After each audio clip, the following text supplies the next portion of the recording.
poor guy building off the house. It kind of reminded me of Chris Farley. Oh, down by the river. The funny thing with that, the Anton guy. So my brother and I used to mimic that when we were younger, and so I remember one time we got on an airplane, and this was a whole different time. Where we brought, you didn't see it in that one, but the guy used to have a big jar that was basically filled with pickles, but you were to assume it was his toilet, right? So we would go onto the plane telling the stewardess that we brought our own facilities. I don't know why my mom would ever want to be seen in public with us.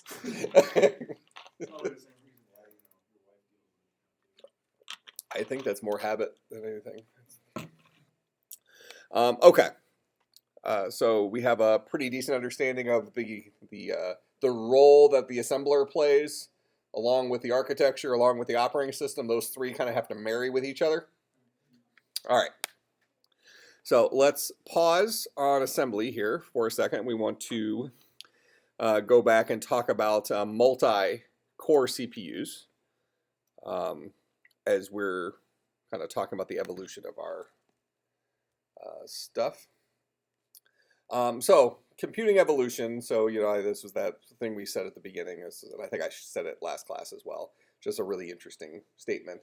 Kind of talking about the evolution of our computers, how they keep getting faster and faster. Well, maybe we'll say this: how they kept getting faster and faster and faster.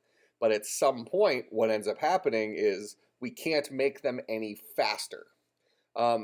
Based on our understanding at this point, what would be a limiting factor or the limiting factors for not being able to make a CPU any, quote, faster? Keeping in mind we had a pretty long discussion last class on what fast means and what good means. What limits the speed of our CPU making it any faster? Heat's almost always going to be the right answer in here, right? So, so there's dealing with hardware, heat's involved. All right, so we can't do more with it without it getting too hot. All right, what else? What do you mean by size? I mean, you can only fit so much into a physical space. Okay, so you have a couple options. You either change your physical space, right? But when you change your physical space, now you also manipulate the standard. Let's say you didn't care about the standard. Why else would changing the physical space be a problem?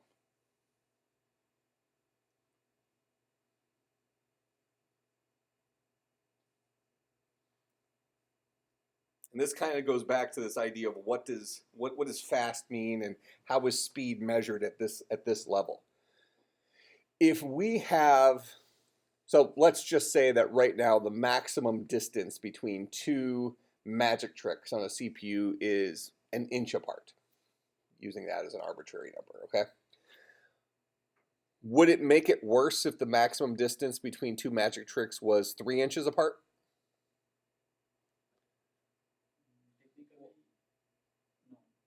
Yeah. Well, there's resistance in the wire, but I mean, it'd be so insignificant that it would. Insignificant to who? To the humans. To the humans.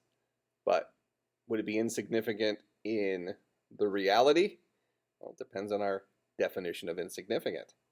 What's an acceptable delay for things at either end of the chip to communicate with each other? We're kind of building everything around this idea of these hardware registers.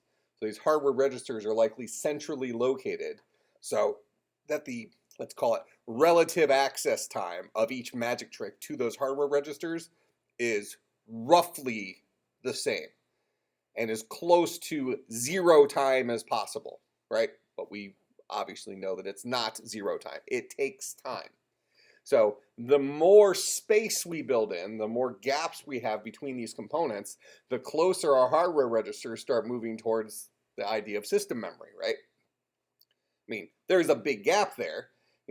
Hardware registers are way faster than system memory, but hardware registers might become several percent slower if you move them farther away from the magic tricks. Make sense? So there is a game that involves, kind of what's the tune, how do we tune the CPU to get maximum realized performance? So this kind of goes back to how big does our toolbox need to be?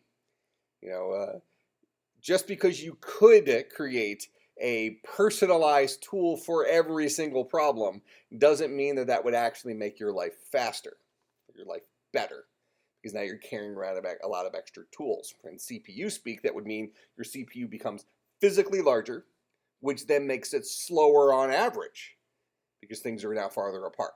So you see kind of all these decisions that need to get made. All right, so for whatever reason, we've kind of settled on a CPU size, relatively speaking. Part of that's probably driven by standards, but the other part is there's a point where you have diminishing returns, making it bigger, because what you gain in a little bit more real estate, you lose in a little bit less speed, and that becomes realized when you think about how many instructions are happening every second, something like that.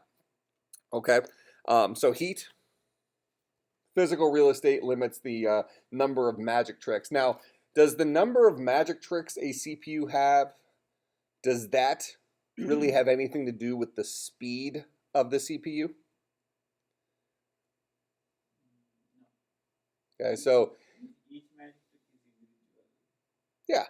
So if we use the example from before of the Habitat for Humanity thing, where we have our toolbox there, how fast we can fix stuff as a human being isn't controlled by the number of tools or the nature of the tools in our tool bag, right? We have a performance level that we are able to operate, at which we're able to operate as a human being. And then the tools are the weapon we use to do that. So those guys aren't necessarily related to each other. All right, so what else? Okay, tell me about material.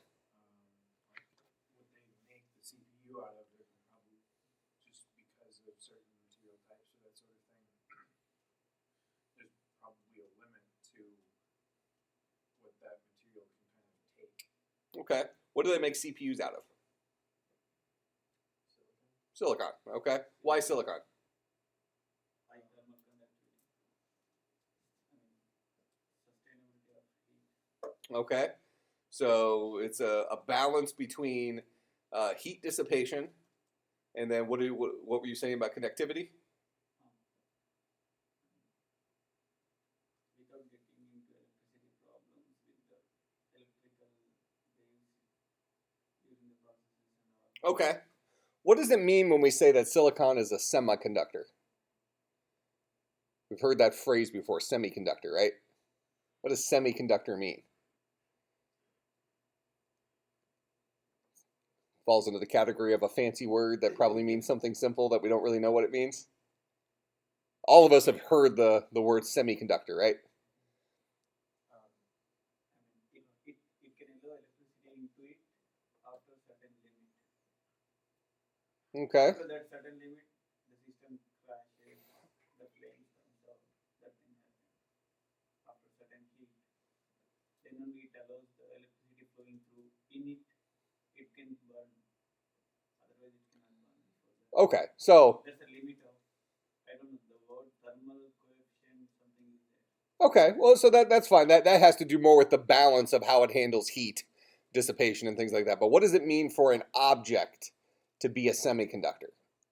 What does that trait mean? So if I picked up a penny and I said, is this a semiconductor? Our guess would be no, right? Why? Because it doesn't seem like a chip, a microchip or something like that? That would be our guess, right? Semiconductor really is a measurement of how poorly it conducts electricity. Okay, so semiconductors are materials that do not conduct electricity very well, right? That's kind of what we're looking for when we have a whole lot of magic tricks which have electricity flowing through them on this processor, because we don't want those guys to interfere with each other. So we build it into a material that doesn't conduct this magic trick into this magic trick, right? That's what a semiconductor is. Okay, well, so water would make a very poor semiconductor. It would not get into water with a toaster. I've seen those in the Cartoon. That's how people electrocute themselves in the cartoon. Okay, water conducts electricity. Bad semiconductor. Make sense? All right. So, in any case, that's true. All right. So we have material. The material needs to be a poor conductor of electricity, the base material. Then we need to have a good conductor of electricity. What's the good conductor of electricity? Copper. It's kind of a modern chips, but some kind of metal. Most of the motherboard sensitive connections with the metal Mhm. are made of gold. Yep. Because gold has a high. Yeah, it's just very expensive. It's not expensive. We can make it very thin. Well, it's still expensive per. Yeah, I mean, gold is expensive, but you. Mass producing it. Yeah. I mean, you're right. So we're going to need some sort of conductive metal. Okay. So we need a conductive metal. We need a semiconductor for housing the conductive metal. And then we need a technology for being able to put the conductive metal as close to each other as possible without actually interfering. So this comes down to how do we meld the conductive portions of our CPU with the non-conductive portions of our CPU without them interfering with each other at the atomic level, right? So that's where we start getting into our CPUs that say, well, this is a 0.11 micron CPU, which is at the atomic level, how close they can get, two conductors to each other without the silicon allowing it to cross-conduct. Make sense? All right. So things that are keeping us from making the processor faster is heat, is our ability to continue to use our current semiconductor. So, we're kind of maxing out on what we can accomplish with silicon. That doesn't mean that what we've accomplished with silicon is poor. I mean, it's amazing what we've done with it at this point, but we're not really taking it much further. In fact, I think I mentioned it last class at some point, if it wasn't, it was in the other class, but we really haven't seen drastic increases in clock speed since really like 2004. It's been a while, right? I mean, we really haven't seen jumps in our CPU speed. I mean, 2.4, 2.8, 3.2 gigahertz. Those numbers existed in the early 2000s, or mid 2000s at least, and they still exist today. Okay, so that kind of goes down to that whole heat conduction kind of argument. So we have a material issue. Then we also have the issue of the types of problems we solve today. Would having a faster processor, again, let's use this word faster loosely, would having a faster processor actually benefit us?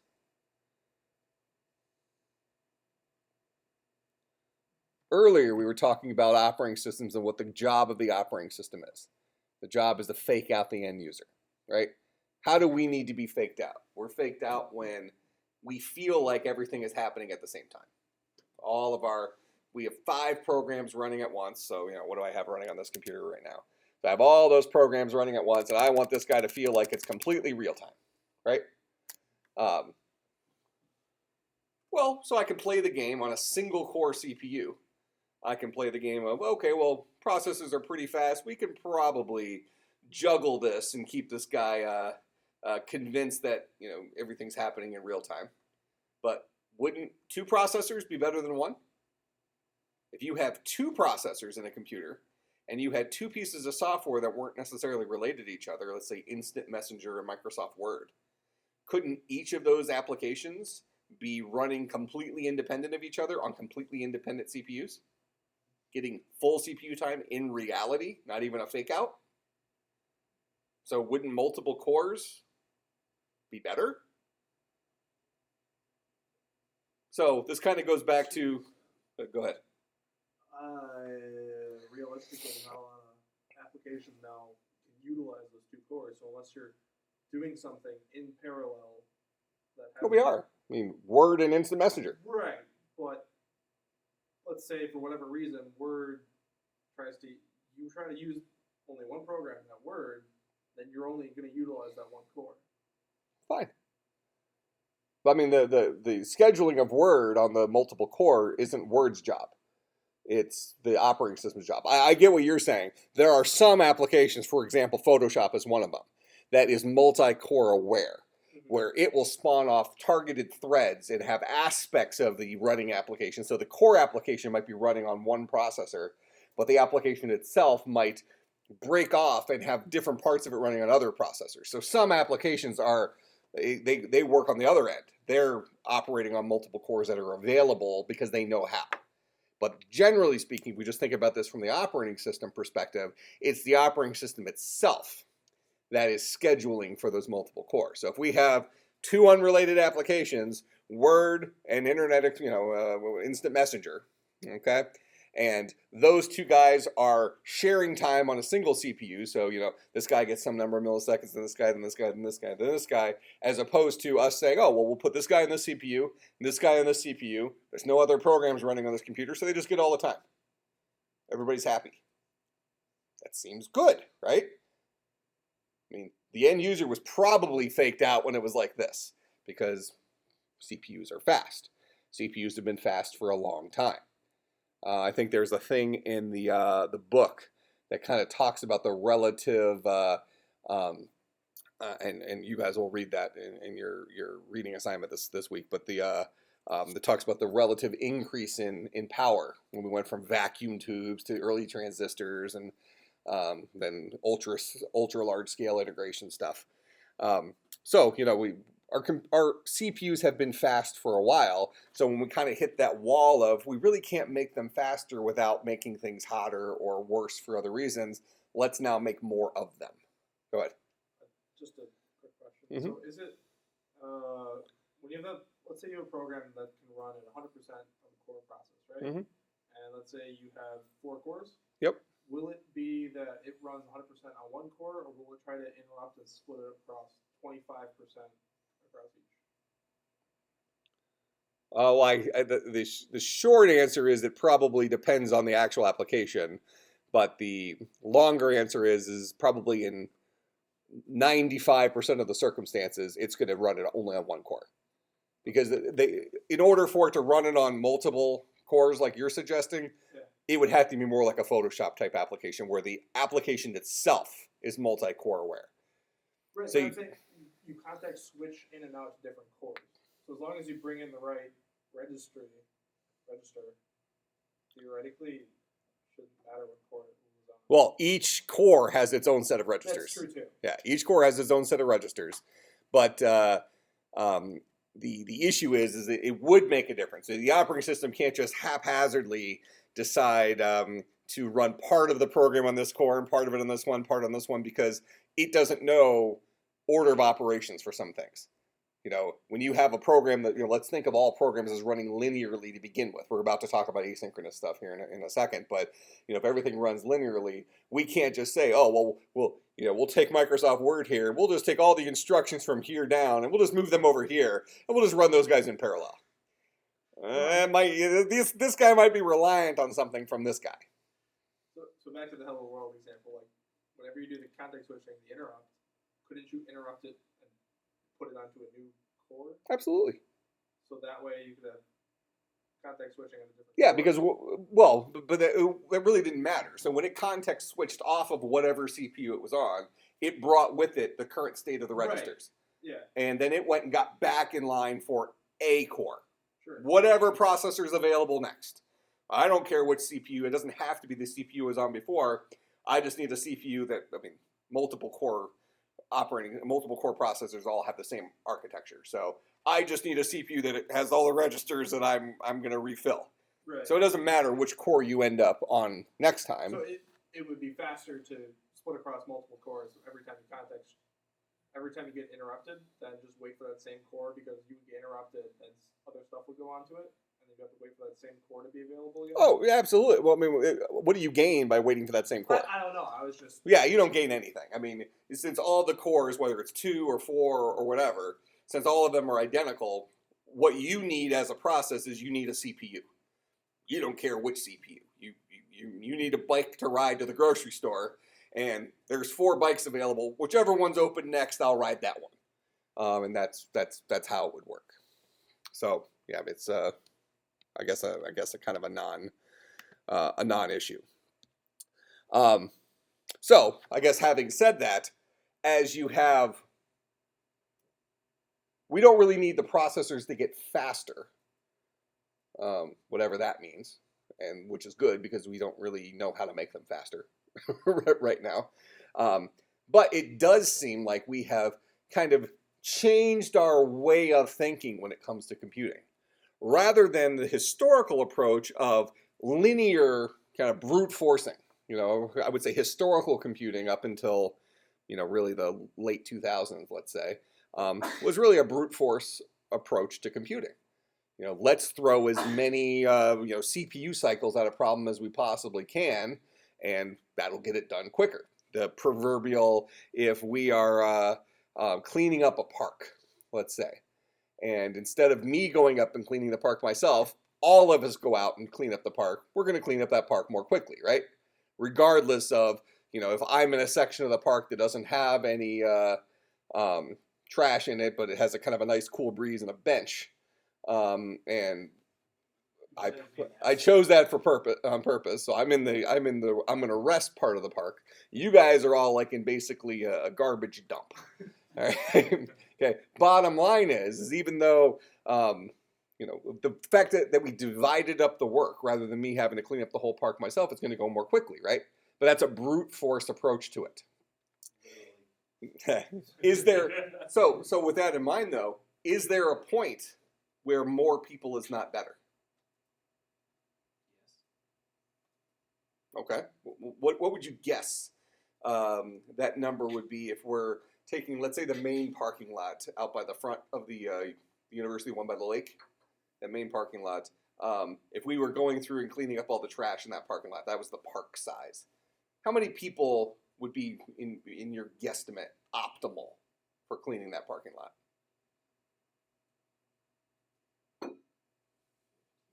Yeah, something like that. Not 300, right? If you had 300 people, they'd be bumping into each other. They'd be fighting over who's going to pick up the Snicker bar wrapper. Well, no, they'd be fighting over who could park first. Well, whatever. So the punchline there is more people doesn't necessarily mean faster. There is a law of diminishing returns that ultimately happens. Go ahead. I'd argue that even 2 and 3 might not be efficient. You have to get that certain sweet spot. Because the Absolutely. overhead that comes with multi-threading and everything else is not necessarily going to be efficient at 2 or 3 threads. I think the important thing is not necessarily. There's a lot of Right. what ifs there because it really depends on the nature of the problems we're solving and things like that. So, so my computer right here, this guy has a quad core i7 in it it's like mid 2012 MacBook Pro, and so it has 4 CPUs in it, but those 4 CPUs are probably not heavily used all that often. I tend to run a lot of applications at once on the computer. So therefore, all my cores are probably used often, but the applications I'm running are not like video games. It's basically checking my email, keeping Keynote up, doing my video recording, that stuff, which are medium weightish type applications that are all running simultaneously. So those 4 cores are juggling these, whatever, 3, 6, 9, 10, 11 applications at once, plus all the little processes that are owned by the OS behind the scenes. So let's say I have 20 things running at once, and those 20 things are somehow split up by the operating system across the 4 cores. And from my perspective, everything happens in real time. Great. So we can all agree. I guess and this is more of an operating system discussion, so I don't want to go too far into this, even though we're dancing kind of the line, because in this class, which is different than the class that Curcio is in with the undergrad, is undergrad we're only talking about the CPU. It's very, very specific to that. We're bleeding out into these extraneous things, so we're looking at a much larger world of computing. So that's where there's overlap, and some other things aren't overlap. So this is really an operating system type of discussion. But as we try to do more things at the same time, the problem of scheduling for multiple CPUs becomes more complex. So I think you were kind of alluding to that, where the overhead of multi-threading and scheduling for multiple cores has an impact, and you don't necessarily always come out ahead. So the idea is, and the ultimate example, if we want to make fun of Apple some more, was the early days of, this is before Apple went to Intel architecture. They'd come out with their G4 processors, and they had a Mac Pro with 2 G4 processors in it. Not a dual core, it was 2 physical CPUs inside of it. Where the day before, at the same price point, they had 1 G4 processor inside of it. And their commercials were all 2 heads are better than 1, and it was the first supercomputer. It had like a tank in it, and it was kind of a funny commercial. Now, the irony, before I say it, does anybody know what the funny irony of this was? It was slower. Well, it actually wasn't slower, but it wasn't faster. Yeah, the operating system. The Mac operating system at the time was Mac OS 9. It did not know how to use multiple CPUs. So Apple is shipping a computer with 2 CPUs in it with an operating system that doesn't know how to use them.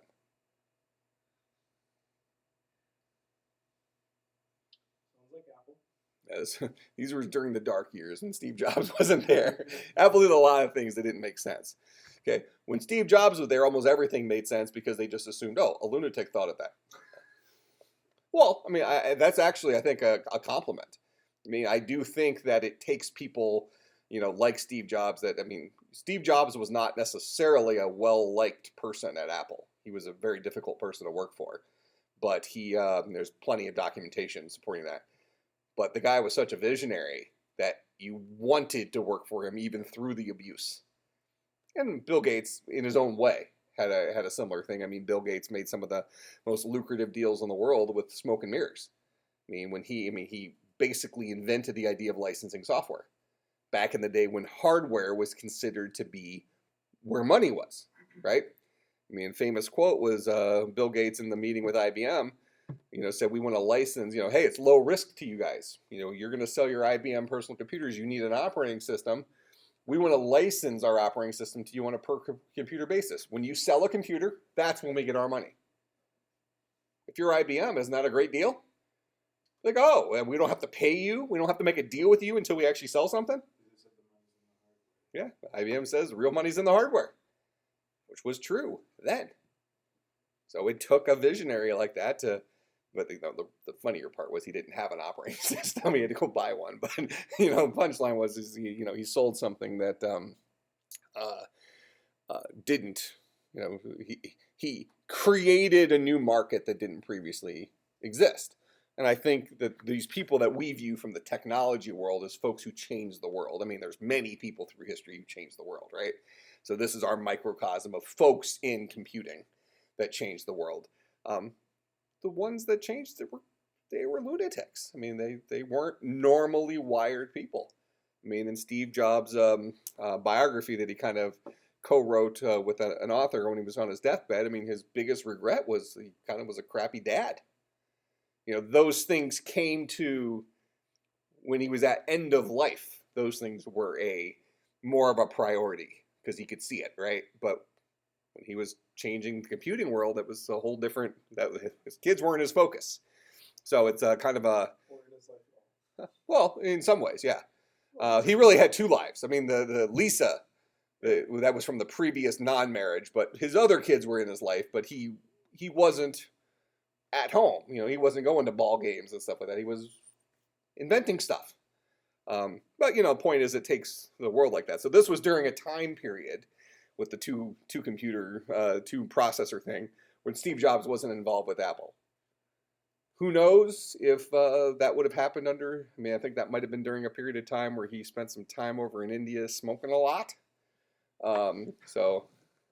We may not have had a great different experience, but punchline is, punchline is that that's kind of what went down. and only a couple of software applications for the Mac, Photoshop being one of them, supported at some minimal level the second CPU. So it was kind of a lie, you know. You basically bought this brand new computer that had two processors in it, and one of them basically sat there and, you know, used whatever the minimal amount of energy a processor that isn't being used is running. So they sell them though? Oh yeah. Well, then there you go. It works.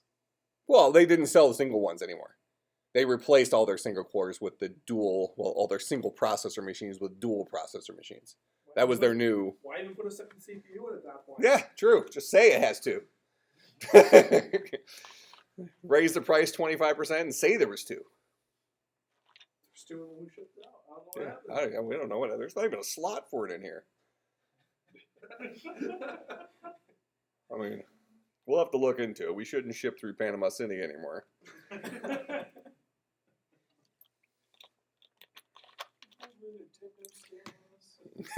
Taking the chips out. All right. So kind of having said all this, we can probably all agree that more cores, well, not more cores, multiple cores is better than one core. There seems to be clear evidence that we are able to come up with solutions to problems that leverage more than one core. The easiest way of looking at it is when we have two applications that have nothing to do with each other. Why make them trade off on a single resource when we can provide them with two resources? Two people walk into McDonald's, there are two registers open. Each person goes up to one, their orders have nothing to do with each other. They place their order, right? Now, the reality is in order for this to really match up, you'd also need to have two cooks. And otherwise, they're sharing the same sharing the same resource behind the scenes. Hey, you can place your order. Okay, we got one guy in the back, and he's handling 400 orders right now because we're during the lunch rush. So, good luck. Yeah. So, you know, in order for this to work, there's a cook dedicated to each of the registers. But in any case, we can certainly see that there are clear reasons why multiple cores is good, right? And we can go ahead. That no one uses single core CPUs. Well, but that goes back to his example of when he tried to answer earlier about, well, the reason why we're passing the message in the length is because that's what people do. I mean, you know, that's a chicken or the egg problem, right? I mean, we don't use single core CPUs anymore because we don't make single core CPUs anymore for the most part. There's some, you know, small general purpose or domain specific devices that still have single core specialty microcontrollers, but generally speaking, we don't have single core CPUs anymore. Why? Because they're not a good idea. We couldn't make them faster, so every processor now has at least two cores. Most of our consumer processors in desktops at least are going to be quad core. Well, yeah, but then it stops making sense because a lot of those cores aren't true cores. They're the equivalent of Intel's hyper-threading technology. So one of the things you'll read in chapter 1 of the book is this idea of something called pipelining, ways of making instructions load onto the CPU more quickly.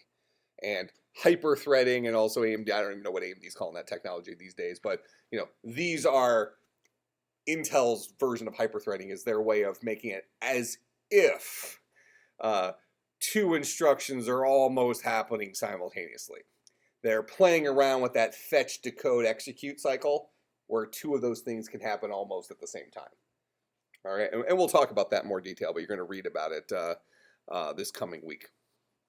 All right, but what's happened over the last several years, 5 to 8 years, is in computing is our idea of the appropriate solution to problems has shifted. We've moved away from this idea of our computer is like a Ferrari, where our speed, we need to have a maximum single core speed. And we've moved more towards this idea of maybe like an SUV type thing where, it needs to be fast enough. We don't really care so much about fuel efficiency, but has a lot of capabilities beyond what a Ferrari could do. Nobody's pulling a boat with a Ferrari. You probably could with the engine, but they're making the thing out of such lightweight material, the back of it would rip off. But you get the point. Okay, the focus of our computer. Huh? I'm sure you've actually had late night discussions of, if I buy a Ferrari, I can't pull the boat. Discussion of me thinking about buying a Ferrari would end at, would I fit in a Ferrari? Yes. I'm sure they would. I'm sure they would make one for you. I mean, it's weird. Like, I don't even understand car guys. I mean, because I get that pretty often. I mean, several of you realize I own businesses and things like I can afford a car, whatever car I want. I fit in my Ford Flex pretty well. I went there. I used to have Expeditions before that, and then I went there, and the Ford Flex had better technology in it because they hadn't updated the stuff in the Flexes. So, I mean, I think the Flex is effectively Ford's minivan. Why an Escalade or something? No, I mean, I fit great in the Flex. I like it better in my Expedition. That's my wife wouldn't let me do that. But the punchline is I don't get the car people. I mean, I totally recognize that there are car people and they're very dedicated to it. Yeah, oh yeah, he's all into Corvettes and things like that. Yeah, I mean, if somebody gave me a Ferrari, I would sell it. But I don't know, buy a new boat or something. Just pocket that. I'd probably just invest the money. I think I'd probably just invest the money. There's a level of Jewishness that still is involved. Yeah. Did I mention that last time I was born Jewish? Yeah, so, yeah. What's up? And bacon. Yeah, bacon happened. So, yeah, I'm Lutheran now, but it's some level in there. Some of the Jew stuff is stuff. Underneath the surface. Comes out when it needs to. I run into it way more often than I should with golf. So, golf is considered, it's not, golfers don't golf because it's a cheap sport to play, right? I'm a pretty avid golfer. Well, there's this app called Golf Now, which allows you to basically get good deals on golf tee times. Well, because, professors basically have the summer off, I mean, I don't have to be picky about when I play. So I go on there and find out when the dirt cheap tee times are, when they're like trying to fill a foursome with one person, and I'm playing a course that's usually $120 for like $14. Yeah.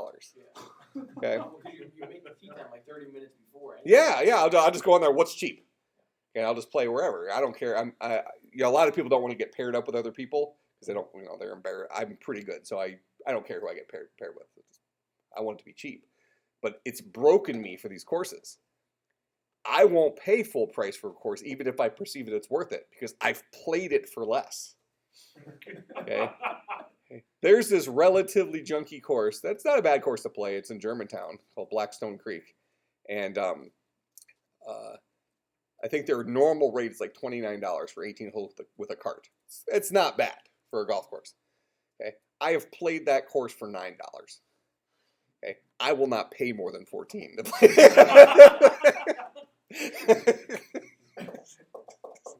I just can't bring myself to do it.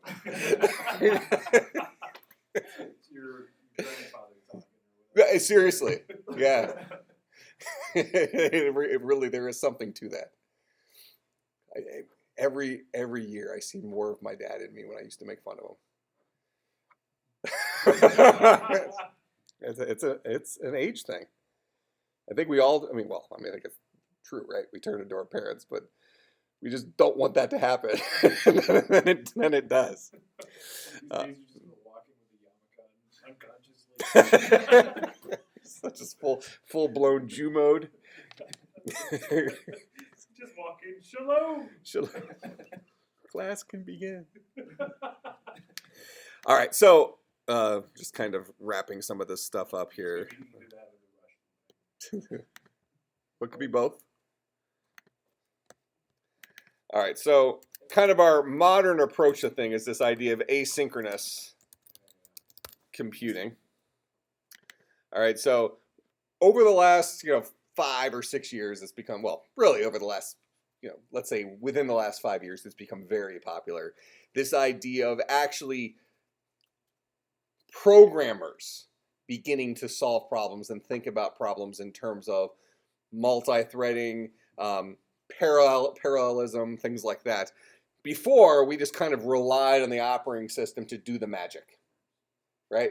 We just said, okay, well, I have 4 cores in this computer. Here's some programs that are running. Help me out here, right? Make the stuff run on multiple cores and make things fast and yada, yada, yada, whatever.